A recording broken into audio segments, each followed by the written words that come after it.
The bitter civil wars that raged in 15th century England are known to history by the emblems of the two rival factions in the House of Plantagenet, the White Rose of York and the Red Rose of Lancaster.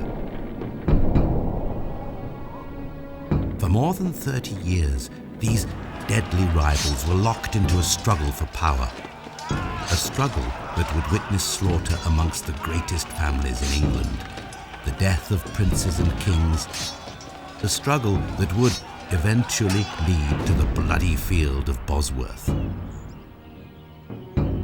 There, the blood-stained crown of England would be claimed by Henry Tudor, and a new, strong dynasty would emerge from the maelstrom of the Wars of the Roses.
If you ask most people what medieval is, they will often think of something to do with the Wars of the Roses.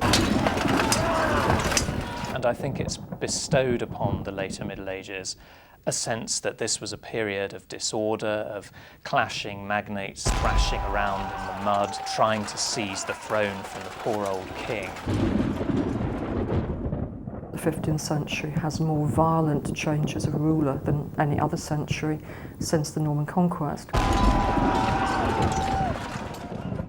Our image today of the Wars of the Roses is likely to be one of incessant warfare, of nobles only too keen to pick up a sword and charge off to the next battle.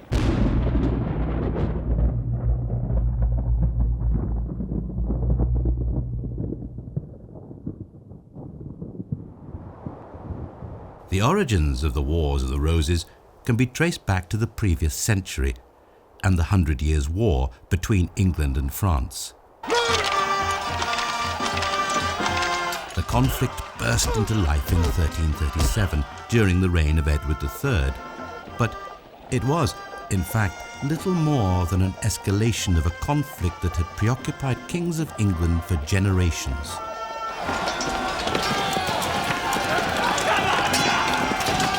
With the French monarchy's ever-increasing strength and confidence, it was predictable that the King of England's position as one of France's chief landholders would come under threat. The 100 Years' War is a war between the English and French for control of France, and it lasts really actually for several hundred years rather than a single 100 years. But it leaves the English king with a series of claims to territory in France and also a claim to the French throne. And what Henry V does in the 1410s is powerfully revive these English claims and lead a very successful conquest of the whole of Normandy in alliance with the Duke of Burgundy. Clearly, leadership was a key to success in the 100 Years' War, and Henry V was a military genius facing Charles VI of France, who was mentally unstable. The fact that Charles believed he was made of glass really wasn't an advantage on the battlefield. And over the next few years, Henry launched a series of sieges which effectively took control of France, and he was able to force upon the French a treaty which disinherited the French heir, and it meant that Henry and his own heirs would become the kings of France after Charles VI's death. That was complete victory. The treaty, which confirmed the English king's succession to the throne of France, was signed at Troyes in 1420. With the elderly Charles VI of France the only barrier to Henry V's acquisition of the French title, England's territorial gains in France seemed assured.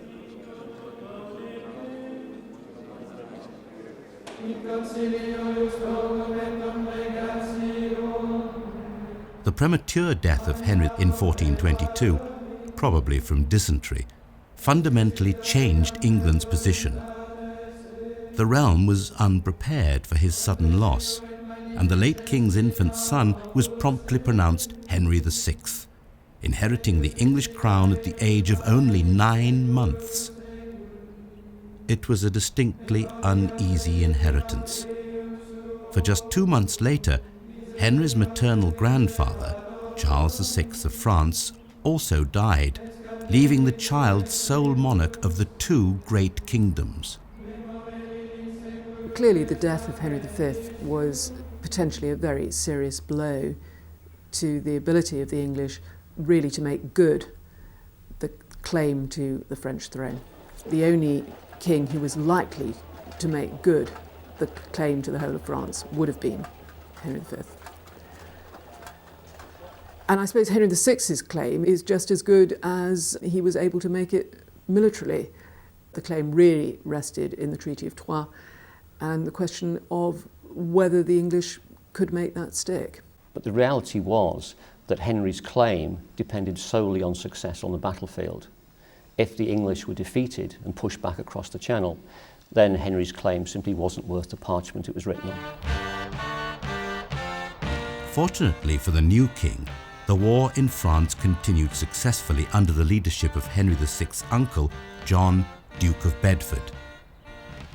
Meanwhile, in England, it would not have been a surprise, given the uncertain times and Henry VI's tender age, if someone had challenged his succession.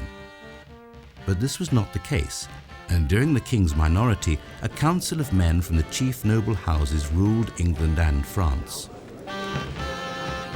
Among these were Henry's uncle Humphrey, the Duke of Gloucester, and his great-uncle Henry Beaufort, the Bishop of Winchester. These men, able advisers as they were to the king, were hardly the best of friends. The disputes between Gloucester and Beaufort seemed to dominate the first 20 years of Henry VI's reign. There was one occasion when their supporters turned up at Parliament with clubs and staves hidden under their clothing, just in case they needed them for self-defence. The origins of their disputes really lie in a personal dispute for power and disputes over policy. Gloucester thinks that he should be protector of England, rather than there being this minority council which has been set up in the teeth of his opposition. So a lot of his attacks in the 1420s on Beaufort are really attacks against the council and an insistence that he should have a more powerful kind of protectorate. Gloucester is an enthusiastic exponent of aggressive military action in France. He's watching Bedford, and whenever he thinks Bedford isn't doing enough, he comes forward with his own proposals for a more aggressive prosecution of the war. Whereas Beaufort is thinking more in terms of a mixture of truces, possibilities of peace negotiation, and support to the Duke of Bedford. In France, however, things started to go badly wrong for the English. Although they scored victories at Cravant in 1423 and at Verneuil in 1424, they could not possibly have reckoned on the arrival of Joan of Arc at the Siege of Orleans in 1429. It was a pivotal moment. The extraordinary peasant girl inspired the revival in the fortunes of the French, a revival that resulted in the crowning of the Dauphin at Rheims.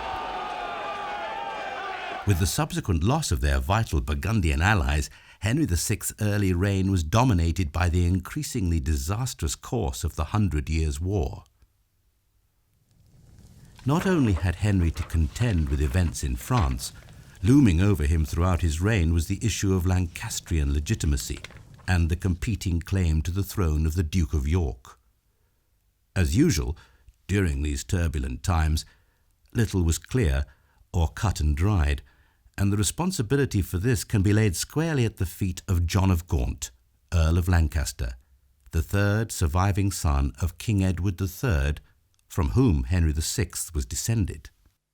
John of Gaunt, a very powerful man, married by the king first of all to the heiress of the House of Lancaster, so the huge estates of the Duchy of Lancaster are brought within the royal orbit by Gaunt's marriage, and then later married off by the king to the heiress of the throne of Castile. He's an early illustration, actually, of the difficulties of fitting into the English polity these great members of the royal family who own huge estates, who are too big men, really, to fit under not very competent kings. It seems harsh to blame John of Gaunt and Edward III for the fact that they had too many children.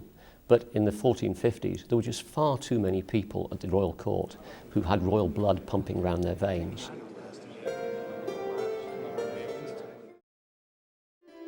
After the death of Edward III's eldest son and heir, the Black Prince, Edward named his grandson Richard as his successor, and upon Edward's death, he became king, ruling as Richard II. Only 11 years of age when he came to the throne, Richard's reign was marked by turmoil, and it ended when, in 1399, he was deposed by his cousin Henry Bolingbroke, John of Gaunt's son. Henry was crowned Henry IV in that year, and in 1400, Richard was murdered at Pontefract Castle. The death of the childless Richard was most convenient for Henry, for now the direct line of descendancy from the Black Prince, Edward III's eldest son, was ended, making Henry's position that much stronger. It was through Henry IV and his son, Henry V, that King Henry VI drew his own claim to the throne. But Henry was not the only descendant of Edward III with a claim. Through Edmund Langley, one of Edward's other sons, came the candidate from the House of York. Edmund was the grandfather of Richard, Duke of York, Henry VI's cousin, and the great-grandson of King Edward III. He was, therefore, a generation closer to Edward III than the young king himself. He also had a further claim through the female line, descending from Edward III's second son, Clarence. If you admit that the crown of England can go through women, then Richard II's nearest heir was not Henry of Lancaster, but a descendant of Lionel of Clarence's daughter, Philippa, Edmund Mortimer, Earl of March. In 1399, Mortimer was a child and easily, therefore, overlooked, but the Mortimer claim was not to go away. In practice, it was unlikely that York was going to claim the throne. After all, the nobility supported Henry VI. Now, York was only ever likely to put forward his claim if something disastrous happened, if he was pushed into challenging Henry. Henry VI's minority came to an end in 1436 when the king was 15.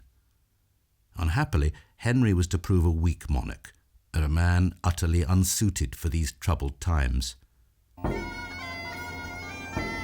He was sensitive, pious, and scholarly. John Blackman, a monk with a personal knowledge of King Henry's court, recorded that the king was travelling through Cripplegate, and he saw over the gate there the quarter of a man on a tall stake, and asked what it was. When told it was the quarter of a traitor who had been false to the king's majesty, he said, "Take it away. I will not have any Christian man so cruelly handled for my sake." And the quarter was moved immediately. Henry VI is a difficult man for us to know much about because he's been coloured in all sorts of different ways. Some have presented him at the time and subsequently as more or less an idiot. Others have presented him as a very pious and saintly figure.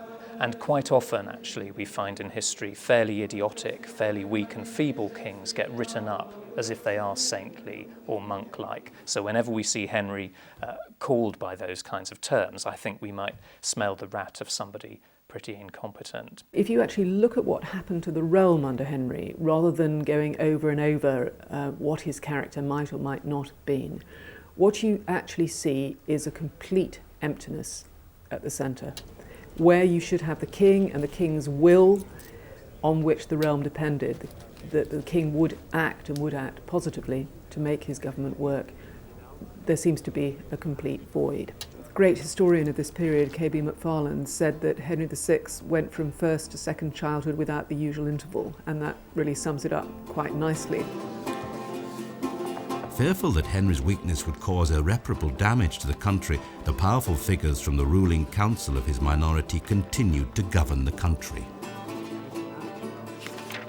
King Henry was a ripe target for a growing circle of avaricious ministers and greedy nobles. Now, the unstable Henry began to bestow honours and lands upon his favourites, quickly draining the healthy coffers left by his father and creating resentment against those nobles who gained most from Henry's favour. Chief amongst them was the Duke of Suffolk. Suffolk is a very interesting figure in many ways, often treated as something like the villain of the piece, though in my own view, Suffolk is something of a civil servant hero, actually. He has a respectable military career in the 1410s and 20s, respectable rather than spectacular, but he's a useful right-hand man for the Duke of Bedford. Finds a place on the minority council and also gets put into the royal household as steward of the royal household. And it's that joint position in the household and on the council that gives Suffolk the capacity to move to the head of affairs, really, in the course of the 1430s and become the very dominant figure in the 1440s that he is. So Suffolk is an important manager of royal authority and an important cause of the relative calm of the 1430s and 1440s, calm which is pretty remarkable given the fact that the king is not himself ruling effectively. The king's spendthrift handling of the nation's fortune and his weak grasp of administration was already causing serious discontent amongst the members of the former council.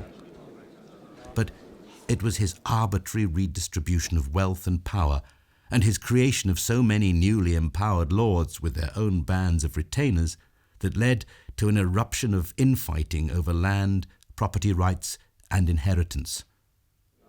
It was a dangerous time for the established nobles, whose previously stable position was placed in jeopardy by the arrival of these ambitious newcomers.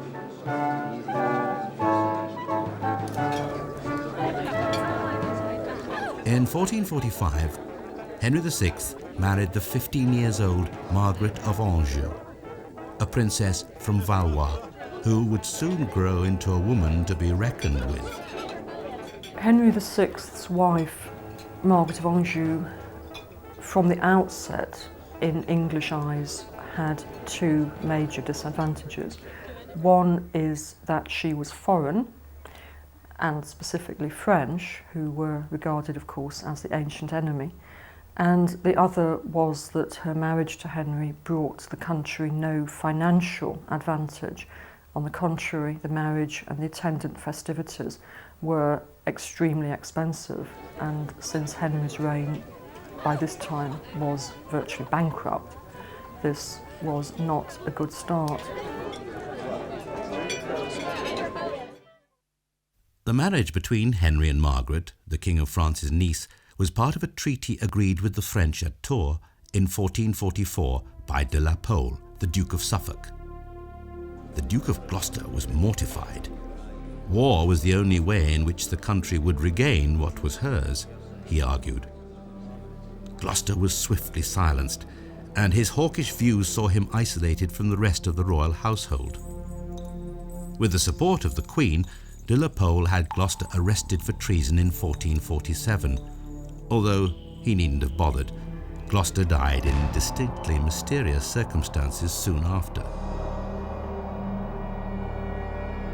His death, therefore, made him one of the few members of the royal household exempt from responsibility for the political disasters that followed, and the Duke of Gloucester would later become something of an icon for the Yorkist cause. Gloucester is almost certainly murdered. Some chroniclers say that he's murdered with a red-hot spit in the fundament. Other chroniclers say that he's pressed to death between feather beds. But what these are attempts to explain a murder that leaves no obvious mark on the publicly displayed parts of a body. The story that Gloucester had been murdered swiftly spread, along with the myth of the good Duke of Gloucester, the man who'd stood valiantly against a clique of ambitious courtiers, the man who'd defended the reputation, the legacy of his brother Henry V. Unfortunately for that myth, we now know that actually it was Gloucester who was politically isolated. The rest of the nobility were behind Suffolk, even the Duke of York, who was the one who made the most use of the Gloucester myth in later years.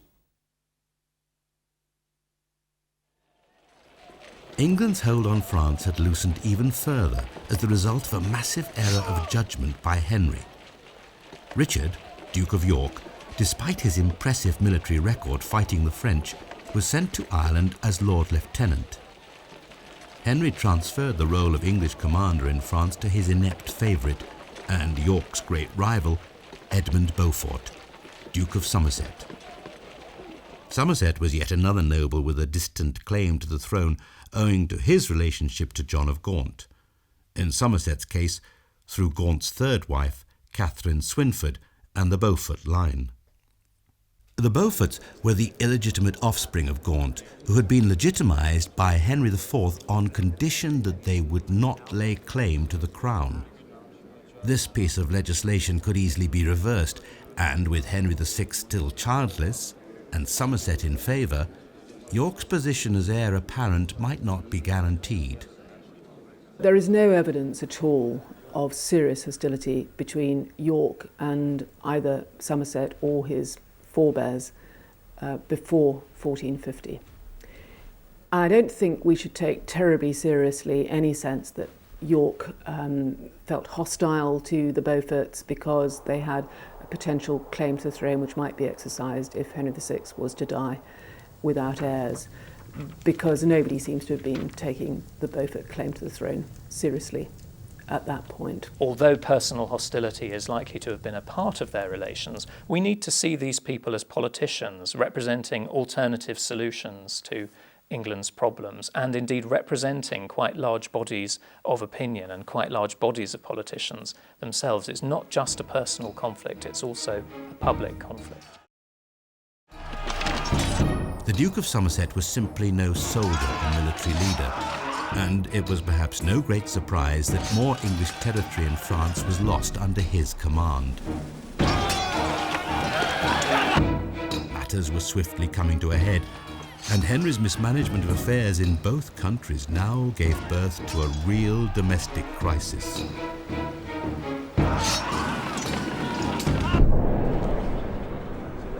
In 1449, a parliament was summoned to investigate the parlous state of affairs.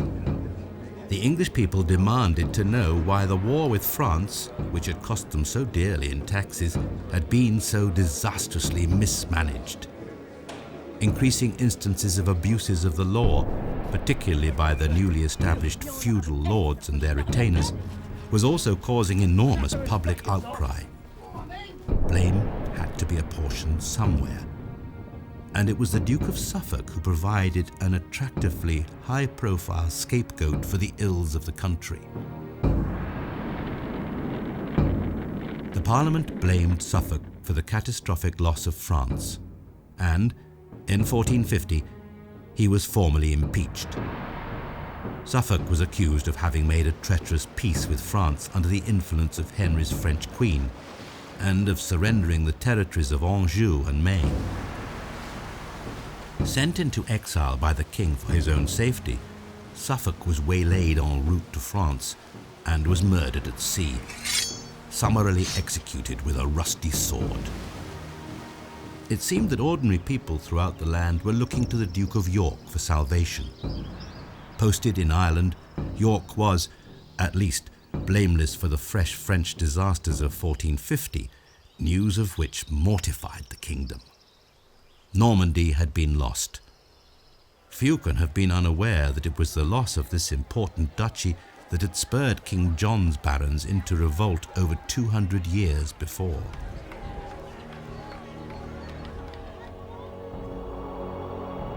The summer of 1450 saw the simmering discontent among the people of England at last boil over, and the country burst into open rebellion.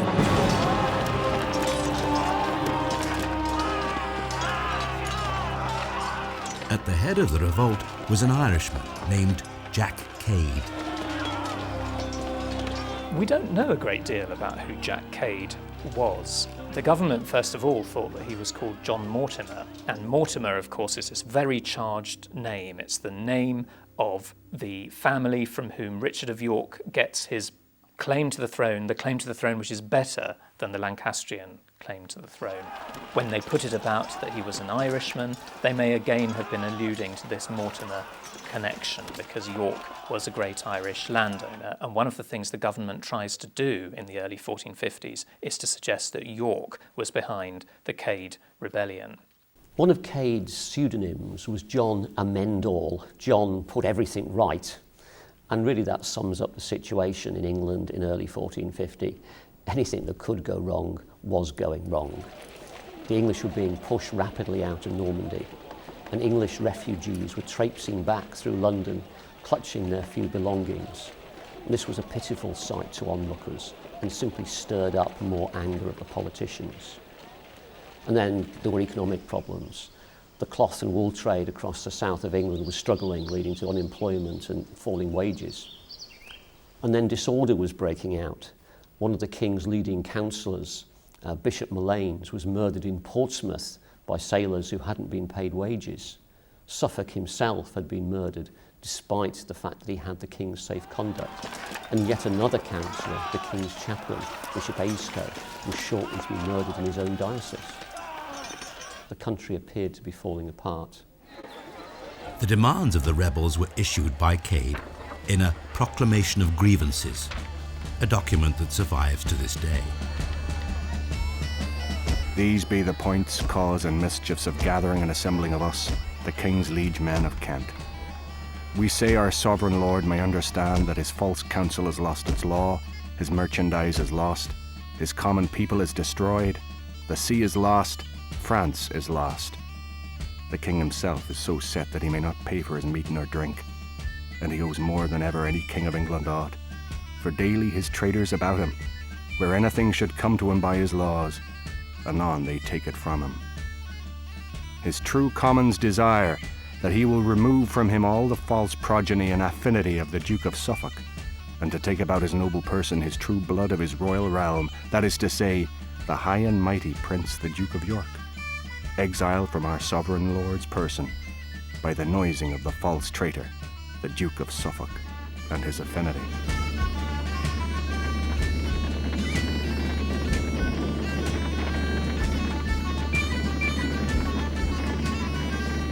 If Cade's demands were couched in the language of reason, the lengths to which he was prepared to go to achieve them were not.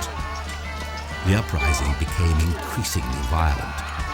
Cade's rebels occupied the Guildhall in London and freed the prisoners in the Marshalsea and King's Bench jails. They looted private houses and shops to the terror of the London merchants who had suffered enough from the recent demise in foreign trade. Finally, Cade's men besieged the Tower of London itself and dragged Lord Say, the king's treasurer, out from within its walls. The unfortunate Say was murdered along with William Cromer, the Sheriff of Kent. It was recorded that they took Say to Cheapside, and there smote off his head. The same day Cromer was beheaded in Mile End. Afterwards, they brought their heads on poles and placed their heads together, making them seem to kiss each other. Initially, there was great support for the demands of Cade's rebels. People sympathised with their objectives. There were even those in the king's army who sympathised, and that forced the king to leave London and retreat. But once the rebels were in London, once they'd embarked upon their looting and executions, then the tide turned against them. The Londoners brought together their own force, and in a pitched midnight battle, presumably fought by torchlight along London Bridge, they kicked out the rebels, slamming the gates on them with great relief. And it was the Londoners who put an end to Cade's rebellion, not the king.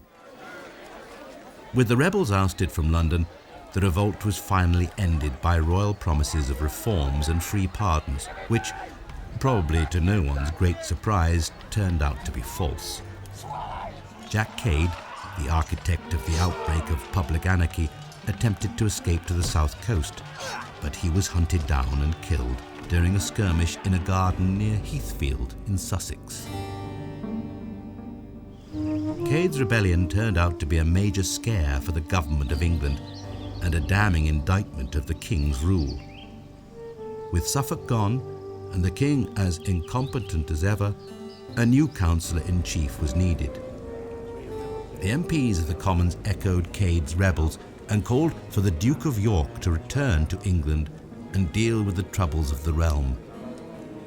York delayed and remained in Ireland, possibly trying to distance himself from the recent revolt.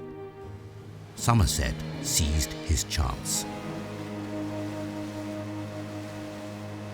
Somerset, having been in command when Normandy is lost, came back, found the court in disarray, the attack on Suffolk, the country in disarray, picked up the pieces and got some kind of semblance of government going. Meantime, York came back from Ireland and decided that he was the person who would sort the country out. So what you have here are two very prominent nobles, both closely related to the king, both potentially, if they wanted to push it, with a claim to the throne, each claiming that he was the one to rule the country. And from that point onwards, neither of them could back down. York clearly hoped to establish himself as Henry's principal counsellor in the wake of Cade's rebellion, but he left it too late. By the time he returned from Ireland in the autumn of 1450, the role had been filled by Somerset. York may have had popular support, in London at least, but he had little amongst the nobility. In the wake of Cade's rebellion, the nobility wished to put loyalty and unity first, and it was York who appeared to be threatening that unity. The winter of 1450 witnessed the Duke of York's attempts to remove the king's advisors. York clearly blamed Somerset for the disasters in France. Normandy had been lost, mainly because of flawed military planning and a feeble response to the French uprisings. By calling for administrative and financial reform, York started to gain popularity amongst MPs, and he publicly vowed to avenge the losses in France. York soon had to curb his accusations, however, as Somerset enjoyed the king's support and his claims seemed to be verging on treason. Somerset was, for the moment at least, secure in his position as Henry's councillor-in-chief. Without the support of the nobles, York would have to bide his time. What begins to emerge in some ways in the early 1450s is two radically different approaches to the problem of order in Henry VI's England. On the one hand, there is York and the MPs and the Commons who are calling for justice upon the traitors, restoration of royal finances, restoration of noble counsel around the king. On the other hand, there is the Duke of Somerset, who basically says, if we could just deal with all these rebels and troublemakers, everything would be okay. The king is capable of ruling, the king is well advised within his household. So we have a situation in which York and Somerset are sworn to deal with one another, in a sense. The position that each man is striking requires him to get rid of the other. In August 1451, Somerset returned to England from his disastrous stewardship of France. Only 2 months previously, Bordeaux had fallen, and after 300 years in English possession, Gascony had been lost. To the Duke of York, the situation looked bleak. Over the last year, he had failed in his attempts to remove Somerset, and the public support for his position after Cade's rebellion was beginning to fade. For York, the loss of France was the final straw. Something must be done. In February 1452, after deciding that force might succeed where diplomacy had failed, Richard, Duke of York, put himself at the head of an open rebellion. York took an army right across the country down into Kent to threaten the king and hopefully remove Somerset from power. But he simply didn't have enough support. There were only 2 nobles on his side. The rest stood resolutely behind the king, even the Nevilles, who in a short time were going to be York's allies. York doesn't get the big burst of popular support that he may have been counting on, and then he stops looking like a popular leader, the man of the common weal, and begins to look rather more like a shabby magnate trying to rouse the rabble to support his own policy. So York is really thoroughly defeated. York had behaved rashly in 1452, and the result was that he was now politically isolated. Nobody wanted to ally with him for fear of the taint of treason being attached to them.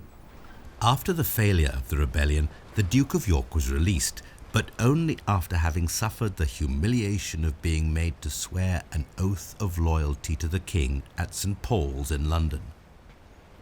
Despite his best efforts, both diplomatic and military, the Duke was no nearer achieving his aims, and the experience seems to have exhausted him. For the next year and a half he laid low, a brooding presence on the sidelines of English politics.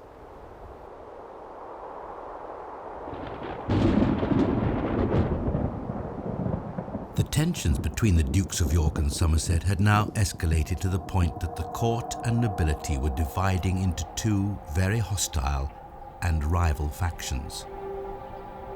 The quarrelsome nobles, such as the Percys who lived here at Warkworth Castle in Northumberland, needed an overmighty ruler to keep them in check. As King Henry was failing to provide this authority, warring lords were siding with the 2 rival dukes in the hope of gaining advantage in decisions on their disputes once Somerset or York had control of the king. Somerset enjoyed the support of Queen Margaret and Henry's Lancastrian supporters. York's camp was joined by the powerful Neville family from the north of England, headed by the influential Earls of Warwick and Salisbury. Warwick hated the Duke of Somerset, while the entire family had a long-standing feud with the indomitable Percy family, the Earls of Northumberland. As a result of these bitter rivalries, the Percys sided with Somerset and the Lancastrians against York. Baronial power struggles had begun to dominate the nation's agenda, and they were to have disastrous consequences. The Nevilles and the Percys are the 2 most powerful families of northern England, really. And of the 2, in the Lancastrian period, the Nevilles are the more powerful family. The Nevilles have their estates in North Yorkshire and towards the western side of the very far north of England. They're more powerful in this period than the Percys because they're married into the royal family, and because the Percys, having assisted Henry IV's usurpation of the throne in 1399, then rose up against the king in 1403 and 1405 and consequently suffered confiscation of their estates. The Percys, who are the Earls of Northumberland and have major landholdings on the eastern side of the northern border with Scotland, have won their way back to a degree of acceptance, particularly under Henry V, but they're slightly the second-rank family. There was no major sign of hostility between the families until the summer of 1453, and then it was a wedding, as it so often is with families, that caused the trouble. Thanks to this marriage, the Nevilles were about to gain control of lands which formerly had been Percy territory. This seems to have set off Lord Egremont, a younger son of the Percy family, and he attacked the wedding party on its return home. This piece of private warfare began the hostility between the Nevilles and the Percys that came to dominate so much of the Civil War over the succeeding years. While local feuds and lawlessness spread throughout England, on the other side of the Channel there was a sudden upswing in English fortunes. Bordeaux was recaptured, and the news came that the Queen was expecting her first child. But as so often in the saga of the Wars of the Roses, good news was soon followed by bad tidings. In July 1453, the English were overwhelmed and defeated at the Battle of Castillon in Gascony. Bordeaux fell a second time into French hands, this time for good, and the 100 Years' War effectively drew to a close. For England, it was a deeply ignominious end to a conflict that had seen the highs of Crécy and Agincourt, and in August, the king became insane.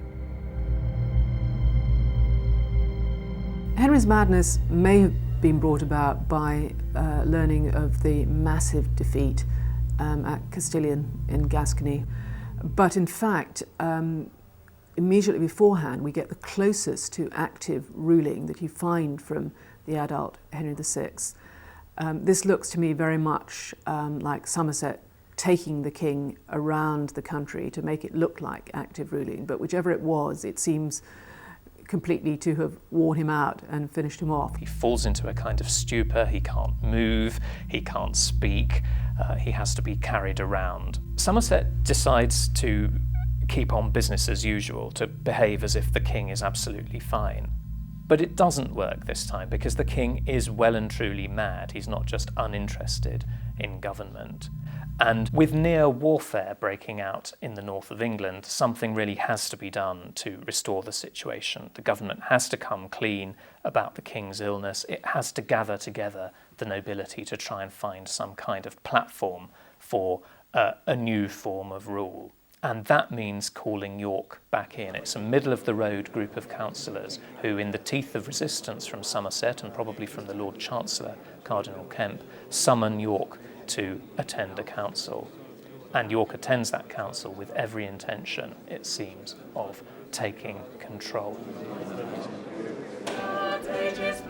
In October 1453, Queen Margaret gave birth to a son, Edward, at last providing a direct heir to the throne. The new baby became the focal point of Margaret's life, and she began to channel her considerable energy into ensuring that the child received what was his by birthright, the succession to the throne. She became even more suspicious of the Duke of York, who, after all, would still be heir should any misfortune befall the young Edward.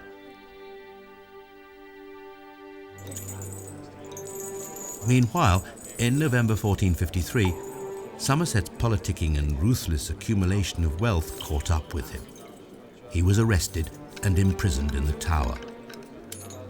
One of the many men he had crossed was the Earl of Warwick, later to become famous as Warwick the Kingmaker. For Somerset, falling out with Warwick had been a particularly bad move. One reason why York is able to get his way on getting rid of Somerset is not only the fact that the Lords, I think, have lost confidence in Somerset's capacity to run the show, but also the hostility of the Nevilles towards Somerset, part of which seems to relate to Somerset's attempt to gain control of the Lordship of Glamorgan in South Wales, which is regarded by the Earl of Warwick as his own property and his own sphere of interest. The Neville's support for York against Somerset was a classic case of my enemy's enemy is my friend. York's newfound power gave the Nevilles the chance to win their own battles, firstly against Somerset and also against the Percys. Even from within the confines of the Tower, Somerset continued to plot, adding to the atmosphere of tension and uncertainty at court. In March 1454, the council reluctantly appointed York as protector, and for the following 9 months he ruled England as king in all but name. As protector, York is in many ways quite effective, actually. He delivers somewhat biased justice in the north of England, mainly in favour of the Nevilles and against the interests of the Percys, but in doing that, he's fairly typical of the way the north has been ruled in the past. And this means that when the king recovers at Christmas 1454, there is some uncertainty among the lords about whether to swing back to the rule of Somerset and the royal household and the queen around the king. There's quite a lot more sympathy, I think, for York and the Nevilles, although they're bitter enemies, the Percys, are probably calling for action against them behind the scenes. Historians have often agreed that if Henry's madness was a tragedy, his recovery was a national disaster. The king summarily dismissed York as protector and immediately released Somerset from the Tower, making civil war almost inevitable. York and the Nevilles clearly felt on the defensive. A great council was summoned to Leicester, which is in the heart of the old Duchy of Lancaster lands, in May. And one would guess that York and the Nevilles had in mind what, for example, had happened to Gloucester at the Bury Parliament in 1447. So they decided that they would come armed to this council. And as they came from the north, so they met Henry and his forces coming up towards the council from London, and they met at St Albans. Negotiations ensued, rather as it occurred at Dartford, but this time York was not going to be tricked, so it did not end with York laying down his arms and ended in battle.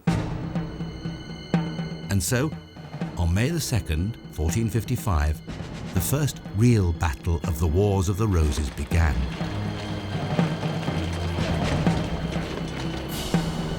Inside the town of St Albans, King Henry VI and his household waited as the Lancastrian army fought to hold off the attacks by the Yorkist forces. At first all went well as the Yorkist troops struggled to break through the narrow streets. Tightly packed together, they were easy prey for the Lancastrian archers. It was the Earl of Warwick who, seeing the futility of further attacks through the lanes, signalled a change of tactics and made an assault through the back of the houses. Very soon, the Yorkists had broken into the marketplace, and there was total panic in the royal household. Henry himself sustained a wound in the neck as the Yorkist arrows rained down, and he was forced to shelter in a tanner's cottage. The Yorkists had won an important victory. But what of the Duke of Somerset, holed up in the Castle Inn? How must he have felt as he heard the Yorkists batter down its doors? Knowing the fate that awaited him if he surrendered to his arch-enemy York, Somerset decided to go down fighting. Flailing wildly with his sword as Yorkist soldiers surrounded him, he is supposed to have killed 4 men before he was hacked to death. The Battle of St Albans may have been little more than a skirmish when compared to the slaughter to come. Perhaps 100 men, mostly Lancastrians, lost their lives. But 3 important nobles, the Duke of Somerset, the Earl of Northumberland, and Lord Clifford, had all been killed, signifying without question that in the coming war no quarter would be asked or given.